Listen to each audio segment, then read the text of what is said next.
ओम शांति। आज 1 अक्टूबर 2025 के साकार मधुर महावाक्य हैं। जिन्होंने भी अपना चार्ट भेजा है उन्हें बहुत बहुत शुभकामनाएं।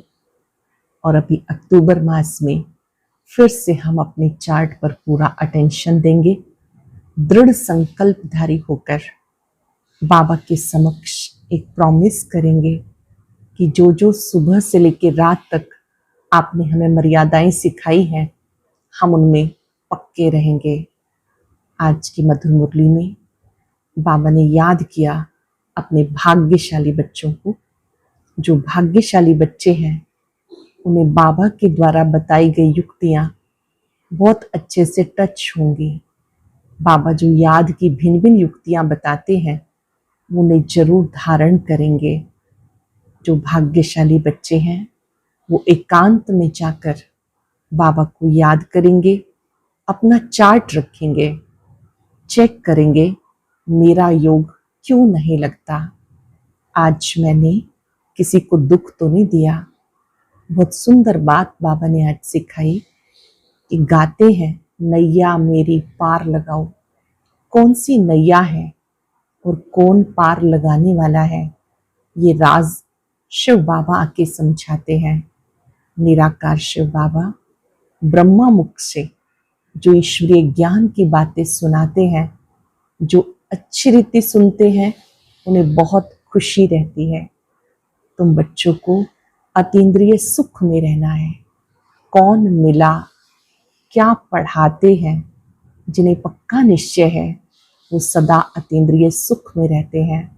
वो अपना चार्ट चेक करते रहेंगे, डायरी में लिखेंगे आज किसी कर्मेंद्री ने कोई धोखा तो नहीं दिया। वो थोड़े बच्चे हैं जो याद का चार्ट लिखते हैं। इस याद की सब्जेक्ट में माया बहुत विघन डालती है। याद से ही शक्ति मिलती है, याद से ही आत्मा पावन बनती है। इसलिए अच्छी रीति अपने को आत्मा समझ बाबा को याद करना है। ये रूहानी योग आश्रम है। यहाँ पर आत्मा का मिलन परमात्मा से होता है। बाबा ने कहा जो बच्चे मेरी याद में रहते हैं वो माया जीत बन जाते हैं। बच्चों को चलते फिरते भी एक बाबा को याद करना है और पढ़ाई अच्छी रीति पढ़नी है। कोई भी कर्मेंद्री हमें धोखा ना दे। आंखें वो धोखेबाज है। ज्ञान का तीसरा नेत्र मिला है। इस तीसरे नेत्र से सबको देखना है कि हम आत्मा रूप में भाई भाई हैं। सुनते हैं बाबा के मधुर बोल। बाबा कहते हैं मीठे बच्चे रोज रात को अपना पोतामेल निकालो, डायरी रखो तो डर रहेगा कहीं घाटा ना पड़ जाए।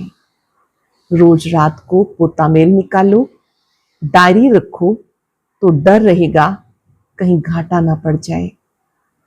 क्वेश्चन, कल्प पहले वाले भाग्यशाली बच्चों को बाबा की कौन सी बात फौरन टच होगी? कल्प पहले वाले भाग्यशाली बच्चों को बाबा की कौन सी बात फौरन टच होगी? बाबा रोज रोज जो बच्चों को याद की युक्तियां बताते हैं वो भाग्यशाली बच्चों को टच होती रहेंगी, वो उन्हें फौरन अमल में लाएंगे। बाबा कहते बच्चे कुछ टाइम एकांत में बगीचे में जाकर बैठो, थोड़ी देर के लिए एकांत में जाकर बैठो, बाबा से मीठी मीठी बातें करो, अपना चार्ट रखो, उन्नति होती रहेगी। चार्ट रखने से चेकिंग कर पाएंगे और उन्नति होती रहेगी। ओम शांति। मिलिट्री को पहले पहले सावधान किया जाता है। जब मिलिट्री में कोई होते हैं तो कैसे सावधान करते हैं? Attention please. बाबा भी बच्चों को कहते अपने को आत्मा निश्चय कर बाप को याद करते हो। बच्चों को समझाया ये ज्ञान बाप इस समय ही दे सकते हैं, बाबा ही पढ़ाते हैं। भगवान वाच है ना, मूल बात हो जाती है भगवान कौन है, कौन पढ़ाते हैं, ये बात पहले समझनी और निश्चय करने की होती है। फिर अतीन्द्रिय सुख में भी रहना है। आत्मा को बहुत खुशी होनी चाहिए, हमें बेहद का बाप मिला। किस चीज की खुशी होनी चाहिए? हमें बेहद का बाप मिला। बाबा एक बार आकर मिलते हैं वर्षा देने के लिए। किसका वर्षा? विश्व की बादशाही का। 5000 वर्ष पहले मिसल। ये तो पक्का निश्चय है, बाबा आया हुआ है। फिर से सहज राजयोग सिखाते हैं, सिखाना पड़ता है। बच्चे को कोई सिखाया नहीं जाता, आप ही मुख से मम्मा बाबा निकलता रहेगा, क्योंकि अक्षर तो सुनते हैं ना। ये है रूहानी बाप। आत्मा को अतीन्द्रिय गुप्त नशा रहता है, आत्मा को ही पढ़ना है। परम पिता परमात्मा वो तो नॉलेजफुल है, ज्ञान सागर है। वो कोई से पढ़ा नहीं है, उसमें तो नॉलेज है ही। किसकी नॉलेज है? ये भी तुम्हारी आत्मा समझती है। बाबा में सारी सृष्टि के आदि मध्यंत की नॉलेज है। कैसे एक धर्म की स्थापना, अनेक अधर्मों का विनाश होता है, ये सब जानते हैं। इसलिए उनको जानी जाननहार कह देते। जानी जाननहार का अर्थ क्या है? कोई भी बिल्कुल नहीं जानते। अब तुम बच्चों को बाबा ने समझाया कि ये स्लोगन जरूर लगाओ कि मनुष्य होकर अगर क्रिएटर, रचना के आदि मध्यंत, ड्यूरेशन, रिपीटेशन को नहीं जाना तो क्या कहा जाए। ये रिपीटेशन अक्षर भी बहुत जरूरी है, करेक्शन तो होती रहती है। गीता ज्ञान दाता कौन है, पहले ये बात समझानी है। सबका संबंध निराकार परम पिता परमात्मा से जुड़ाना है, बाकी सब उनकी रचना है। गीता ज्ञानदाता स्वयं निराकार शिव है। परमात्मा को ना जानने के कारण फिर भिन्न भिन्न जवाब देते हैं। परिचय ना होने के कारण भूल जाते हैं, समझते सब भगवान के रूप हैं। जैसे छोटे बच्चे से पूछा जाता है तुम किसका बच्चा, कहेगा फलाने का। फलाना किसका बच्चा? फलाने का। फिर कह देंगे वो हमारा बच्चा। वैसे ये भी भगवान को जानते नहीं, कह देते हम भगवान हैं। इतनी पूजा भी करते हैं परंतु समझते नहीं। गाया जाता ब्रह्मा की रात, तो जरूर ब्राह्मण ब्राह्मणियों की भी रात होगी। ये सब धारण करने की बातें हैं। ये धारणा उनको होगी जो योग में रहते हैं। सारी बातों की धारणा किन्हें होगी? जो योग में रहते हैं। याद को ही बल कहते हैं। ज्ञान है सोर्स ऑफ इनकम। याद से शक्ति मिलती है, जिससे विक्रम विनाश होते हैं। तुम्हें बुद्धि का योग एक बाबा से लगाना है। ये ज्ञान बाप अभी देते हैं, फिर कभी मिलता ही नहीं, सिवाय बाप के कोई दे ना सके। बाकी सब भक्ति मार्ग के शास्त्र, कर्म कांड की कन्याएं, क्रियाएं, बाकी समय भक्ति मार्ग के शास्त्र आदि उसे ज्ञान नहीं कहेंगे। स्पिरिचुअल नॉलेज एक बाप ही देते हैं और वो ब्राह्मणों को देते हैं। ये रूहानी ज्ञान शिव बाबा सब ब्राह्मणों को देते हैं, और कोई के पास स्पिरिचुअल नॉलेज होती नहीं। दुनिया में कितने धर्म मठ पंथ हैं, कितनी मतें हैं। बच्चों को समझाने में कितनी मेहनत होती है, कितने तूफान आते हैं। गाते नैया मेरी पार लगाओ, सबकी नैया तो पार नहीं जा सकती। कोई डूब भी जाएगी, कोई खड़ी हो जाएगी। 2-3 वर्ष हो जाते हैं, कईयों का पता ही नहीं। कोई कोई तो पुर्जा पुर्जा टुकड़े टुकड़े हो जाते हैं, कोई वहां ही खड़े हो जाते हैं। इसमें मेहनत बहुत है। आर्टिफिशियल योग भी कितने निकले हैं, कितने योग आश्रम हैं। रूहानी योग आश्रम कोई हो ना सके।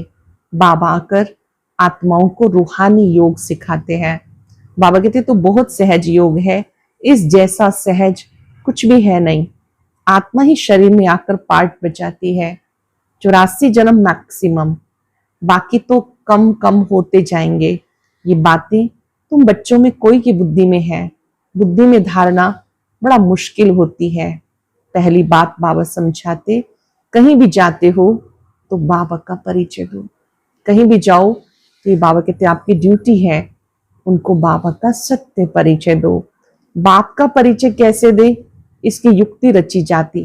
वो जब निश्चय हो तब समझे बाबा तो सत्य है। जरूर सत्य बातें बताते रहते हैं। सत्य बाप सत्य बातें बताते हैं। इसमें संशय नहीं लाना चाहिए। याद में ही मेहनत है। इसमें माया अपोजिशन करती है, घड़ी घड़ी याद भुला देती है। इसलिए बाबा कहते हैं चार्ट लिखो। बाबा भी देखे कौन कितना याद करते हैं। 1/4% भी चार्ट नहीं रखते। कोई कहते हम तो सारा दिन याद में रहता हूं। बाबा कहते तो बड़ा मुश्किल है। सारा दिन रात तो बांधेलियां जो मार खाती रहती हैं वो याद में रहती होंगी। शिव बाबा कब इन संबंधियों से हम छूटेंगे? आत्मा पुकारती बाबा बंधन से कैसे छूटे? अगर कोई बहुत याद में रहते हैं तो बाबा को चार्ट भेजें। अगर कोई अच्छी रीति याद करते हैं तो बाबा के पास चार्ट भेजें। डायरेक्शन मिलते हैं। रोज रात को पोता मेल निकालो, डायरी रखो। डायरी रखने से डर रहेगा कहीं घाटा ना हो जाए। बाबा देखेंगे तो क्या कहेंगे, इतने मोस्ट बिलव्ड बाबा को इतना ही समय याद करते हो, बस इतनी थोड़ी देर याद किया। लौकिक बाप को, स्त्री को तुम याद करते रहते हो, मुझे इतना थोड़ा भी याद नहीं करते हो। चार्ट लिखो, आप ही लग जाएगी। इस हालत में मैं पद पा नहीं सकूंगा। इसलिए बाबा चार्ट पर जोर दे रहे हैं।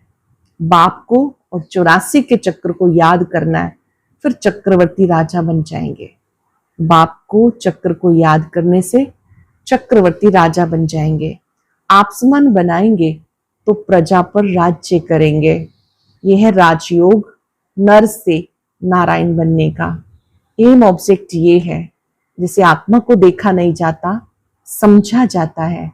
इनमें आत्मा है, ये भी समझा जाता है। इन लक्ष्मी नारायण की भी जरूर राजधानी होगी। इन्होंने सबसे जास्ती मेहनत की, तब स्कॉलरशिप पाई। जरूर इनकी बहुत प्रजा होगी, ऊंच ते ऊंच पद पाया। जरूर बहुत योग लगाया, तब पास विद ऑनर हुए। ये भी कारण निकालना चाहिए, हमारा योग क्यों नहीं लगता। चेक करना चाहिए योग क्यों नहीं लगता। धंधे आदि के झंझट में बहुत बुद्धि चली जाती, उससे टाइम निकाल इस तरफ जास्ती ध्यान देना चाहिए। कुछ टाइम निकाल बगीचे में एकांत में बैठना चाहिए। थोड़ा सा वक्त निकाल कर बगीचे में बैठना चाहिए। फीमेल तो जा ना सके, उनको तो घर संभालना है। पुरुषों को सहज है। कल्प पहले वाले जो भाग्यशाली होंगे उन्हें ये टच होगा। पढ़ाई बहुत अच्छी है, बाकी हर एक की बुद्धि अपनी होती है। कैसे भी करके बाबा से वर्षा लेना है। बाबा डायरेक्शन सब देते हैं, करना बच्चों को ही है। बाबा डायरेक्शन देंगे जनरल। बाबा तो सबके बीच में कहेंगे, सबको जनरल रूप में डायरेक्शन देंगे। एक एक पर्सनल भी आकर पूछे तो बाबा राय दे सकते हैं। तीर्थों पर, बड़े बड़े पहाड़ों पर जाते हैं, पंडे लोग सावधान करते रहते हैं, बड़ी मुश्किलात से जाते हैं। तुम बच्चों को बाबा बहुत सहज युक्ति बताते हैं। बाबा को याद करना है, शरीर का भान खत्म करना है। बाबा कहते मुझे याद करो। बाबा आकर नॉलेज देकर चले जाते। आत्मा जैसा तीखा रॉकेट कोई हो नहीं सकता। वो लोग मून आदि की तरफ जाने में कितना टाइम वेस्ट करते हैं, ये भी ड्रामा में नूंद है। ये साइंस का हुनर भी विनाश में मदद करता है। वो है साइंस और तुम्हारी है साइलेंस। अपने को आत्मा समझ बाप को याद करना है। यह है डेड साइलेंस। मैं आत्मा शरीर से अलग हूं। ये शरीर पुराना शरीर है, ये पुरानी जुत्ती है। सर्प कछुए का मिसाल भी तुम्हारे लिए है। तुम ही कीड़े जैसे मनुष्यों को भू भू करके मनुष्य से देवता बनाते हो। विषय सागर से क्षीर सागर में ले जाना तुम्हारा काम है। सन्यासियों को ये यज्ञ तप आदि कुछ भी करना नहीं। भक्ति और ज्ञान है ही गृहस्थियों के लिए। उनको तो सतयुग में आना ही नहीं है। वह क्या जाने इन बातों से। ये भी ड्रामा में नूंद है इस निर्वृत्ति मार्ग वालों की। जिन्होंने पूरे 84 जन्म लिए वो ड्रामानुसार आते रहेंगे, इसमें नंबर 1 निकलते रहेंगे। माया बड़ी प्रबल है, आंखें बड़ी क्रिमिनल हैं। ज्ञान का तीसरा नेत्र मिलने से आंखें सिविल बनती हैं। फिर आधा कल्प कभी क्रिमिनल नहीं बनेंगे। यह है बड़ी धोखेबाज। तुम जितना याद करेंगे उतना कर्मेंद्रियां शांत शीतल हो जाएंगी। बाबा को जितना याद करेंगे कर्मेंद्रियां शांत शीतल होंगी। फिर 21 जन्म कर्मेंद्रियों को चंचलता में आना नहीं। वहां कर्मेंद्रियों में कोई चंचलता नहीं होती। सब कर्मेंद्रियां शांत सतोगुणी रहती हैं। देह अभिमान के बाद ही सब शैतानी आती है। बाबा तुम्हें देही अभिमानी बनाते, आधा कल्प के लिए तुम्हें वर्षा मिल जाता। जितनी जो मेहनत करते हैं उतना ऊंच पद पाएंगे। मेहनत करनी है देही अभिमानी बनने की, फिर कर्मेंद्रियां धोखा नहीं देंगी। अंत तक युद्ध चलती रहेगी। जब कर्मातीत अवस्था को पाएंगे तब लड़ाई भी शुरू होगी। दिन प्रतिदिन आवाज होता जाएगा, मौत से डरेंगे। बाबा कहते ज्ञान सबके लिए है, सभी धर्म वालों के लिए है। सिर्फ बाबा का परिचय देना है। हम आत्माएं सब भाई भाई हैं। सब एक बाप को याद करते हैं। गॉड फादर कहते करके कोई नेचर को मानने वाले होते हैं, परंतु गॉड तो है ना, उनको याद करते हैं मुक्ति, जीवन मुक्ति के लिए। मोक्ष तो है नहीं, वर्ल्ड की हिस्ट्री ज्योग्राफी को रिपीट करना है। बुद्धि भी कहती जब सतयुग था तो एक ही भारत था, मनुष्य कुछ भी नहीं जानते। ये लक्ष्मी नारायण का राज्य था। यहाँ पर श्री लक्ष्मी श्री नारायण का राज्य था। लाखों वर्ष की बात हो ना सके, लाखों वर्ष होते तो कितनी ढेर संख्या हो जाती। बाबा कहते अब कलयुग पूरा हो रहा है, अभी कलयुग पूरा हो रहा है, नई दुनिया आने वाली है। भारत फिर से स्वर्ग बन रहा है। माम एकम याद करो, अक्षरे 2 हैं। जब तक बाप पे निश्चय नहीं तब तक कोई ना कोई प्रश्न पूछते रहेंगे। फिर कोई बात का उत्तर नहीं मिलेगा, समझेंगे ये जानते कुछ भी नहीं। कहते हैं भगवान पढ़ाते हैं, इसलिए पहले पहले एक ही बात पे ठहर जाओ। पहले पहले बाप पर निश्चय करें कि बरोबर सब आत्माओं का बाप एक है, रचता एक ही है, जरूर संगम पर आएंगे। बाबा कहते मैं युगे युगे नहीं, मैं कल्प के संगम युग पर आता हूं। मैं हूं ही नई सृष्टि का रचयिता, तो मैं बीच में कैसे आऊंगा? मैं आता हूं पुरानी और नई दुनिया के बीच में। इसको पुरुषोत्तम संगम युग कहते हैं। तुम पुरुषोत्तम भी यहां बनते हो। श्री लक्ष्मी नारायण सबसे पुरुषोत्तम है। एम ऑब्जेक्ट कितनी सहज है। श्री लक्ष्मी नारायण का चित्र सामने है, ये एम ऑब्जेक्ट है। सबको बोलो ये स्थापना हो रही है। बाबा ने कहा पुरुषोत्तम अक्षर डालो, क्योंकि यहां तुम कनिष्ठ से पुरुषोत्तम बनते हो। ऐसी ऐसी बातें भूलनी नहीं चाहिए और संवत की डेट भी जरूर लिखनी चाहिए। यहाँ तुम्हारी पहले से राजाई शुरू हो जाती, औरों की राजाई पहले से नहीं होती। वो तो धर्म स्थापक आए तब उनके पीछे उनके धर्म की वृद्धि हो, करोड़ों बने तब राजाई चले। तुम्हारी तो शुरू से सतयुग में राजाई होगी। ये किसी को बुद्धि में नहीं आता कि सतयुग में इतनी राजाई कहाँ से आई। कलयुग अंत में कितने ढेर धर्म हैं, फिर सतयुग में एक धर्म एक राज्य होता है। कितने हीरे जवाहरात के महल होते हैं। भारत ऐसा था जिसे पैराडाइज कहते थे। 5000 वर्ष की बात है, लाखों वर्ष का हिसाब कहाँ से आया। मनुष्य कितने मूंझे हुए हैं, अब उनको कौन समझाए। वो समझते थोड़े हैं कि हम आसुरी राज्य में हैं। देवी देवताओं की महिमा है, सर्वगुण संपन्न, 16 कला संपूर्ण, संपूर्ण निर्विकारी। इनमें 5 विकार नहीं है, क्योंकि देही अभिमानी है। तो बाबा कहते मुख्य बात है याद की। 84 जन्म लेते लेते तुम पतित बने हो, अब पवित्र बन जाओ। ये ड्रामा का चक्र है। अच्छा मीठे मीठे सिक्के लदे बच्चों प्रति माता पिता बाप दादा का याद प्यार गुड मॉर्निंग। रूहानी बाप की रूहानी बच्चों को नमस्ते। रूहानी बच्चों की रूहानी बाप दादा को याद प्यार नमस्ते, गुड मॉर्निंग। शुक्रिया बाबा, शुक्रिया। धारणा के लिए सार। ज्ञान के तीसरे नेत्र को धारण कर अपनी धोखेबाज आंखों को सिविल बनाना है। याद से कर्मेंद्रियां शीतल सतोगुणी बनेंगी, इसलिए ये मेहनत करनी है। याद से कर्मेंद्रियां शीतल सतोगुणी बनेंगी, ऐसी मेहनत करनी है, धंधे आदि से टाइम निकाल एकांत में जाकर याद में बैठना है, कारण देखना है हमारा योग क्यों नहीं लगता, अपना चार्ट जरूर रखना है। आज वैसे भी 1 अक्टूबर है, तो आज से ही संकल्प करेंगे कि रोज बाबा को पत्र के रूप में अपना पूरा चार्ट देंगे, सच सच लिखेंगे और बाबा से गाइडेंस लेंगे। चार्ट लिखने से उन्नति होती रहेगी। बहुत सुंदर वरदान। सहन शक्ति द्वारा अविनाशी और मधुर फल प्राप्त करने वाले सर्व के स्नेही भव। सहन शक्ति द्वारा अविनाशी और मधुर फल प्राप्त करने वाले सर्व के स्नेही भव। सहन करना मरना नहीं, सबके दिलों में स्नेह से जीना है। कैसा भी विरोधी हो, रावण से भी तेज हो, एक बार नहीं 10 बार सहन करना पड़े, फिर भी सहन शक्ति का फल अविनाशी और मधुर है। सहन शक्ति का फल अविनाशी और मधुर है।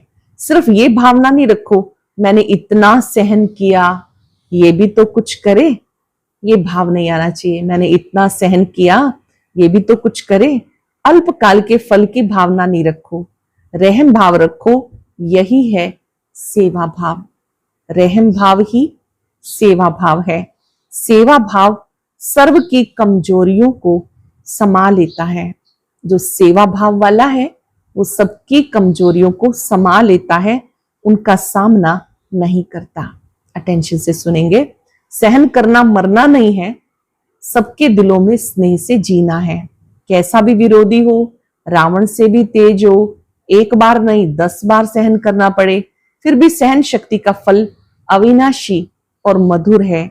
सिर्फ ये भावना नहीं रखो मैंने इतना सहन किया, ये भी कुछ करे। अल्पकाल के फल की भावना नहीं रखो, रहम भाव रखो। यही है सेवा भाव। सेवा भाव वाले सबकी कमजोरियों को समा लेते हैं, उनका सामना नहीं करते हैं। स्लोगन है, जो बीत चुका उसको भूल जाओ। जो बीत चुका उसको भूल जाओ। बीती बातों से शिक्षा लेकर आगे के लिए सदा सावधान रहो। बीती बातों से शिक्षा लेकर आगे के लिए सावधान रहो। अव्यक्त इशारा है, स्वयं और सर्व के प्रति मनसा द्वारा योग की शक्तियों का प्रयोग करो। इससे बाप दादा को रहम आता है। ऐसे आप बच्चे मास्टर रहम दिल बन अपनी मनसा वृत्ति से वायुमंडल द्वारा आत्माओं को बाप द्वारा मिली हुई शक्तियां दो। जब थोड़े समय में सारे विश्व की सेवा संपन्न करनी है, तत्वों सहित सबको पावन बनाना है, तो मनसा द्वारा तीव्र गति से सेवा करो, योग की शक्तियों का प्रयोग करो। आज हम सब मन ही मन शुभ संकल्प करेंगे, मैं सर्व स्नेही आत्मा हूं। कुछ पल के लिए अपने में शक्ति का आह्वान करेंगे। शक्तियां 1 सेकंड में हाजिर हो जाती हैं। अगर आप स्वमान की सीट पर हैं तो शक्ति हाजिर हो जाती है। सहन शक्ति को अपने पास बुलाएंगे, महसूस करेंगे बाबा की किरणों में बहुत शक्ति है। मुझे सहन शक्ति सौगात में मिली है। मेरे पास सहन शक्ति है। जो जैसा है उसे मैं आत्मा स्वीकार करती हूं। सहन करने वाले सहनशाह बनते हैं। आज प्रयोग करेंगे कर्म क्षेत्र पर। मेरे पास सहन शक्ति है। मैं सर्व स्नेही आत्मा हूं। इसी शक्ति के द्वारा अन्य आत्माओं को भी बल प्रदान करेंगे। सहनशीलता की देवी सहनशीलता के देव बनकर सबको दुआएं देंगे, शक्तियां देंगे। मैं सर्व स्नेही आत्मा हूं। और अभी सुनते हैं आज का अव्यक्त ज्ञान मोती।